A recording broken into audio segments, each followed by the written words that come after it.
কথা এটা কম মানে কি বস্তুবোৰ একেহে গৈ আছেতো আমাৰ গোটেই আজি প্ৰগ্ৰামটো গোটেই এটা ইণ্টাৰেষ্টিং ষ্টৰী কওঁ ইটছ ভেৰি ইণ্টাৰেষ্টিং আজি মই যেতিয়া ৰাতিপুৱা শুই উঠিছোঁ 1:30 বজাত সেইটো মোৰ কাৰণে 1:30 ৰাতিপুৱা চ' এজনী মাইকী মানুহ আহিছে she is like 67 years old আৰু আহি মোক সুধিছে আমাৰ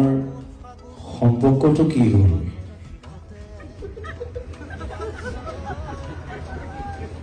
so it's interesting look at that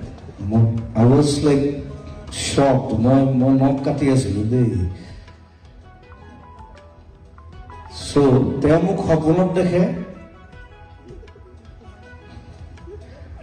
আৰু মোক কৃষ্ণ বুলি ভাবে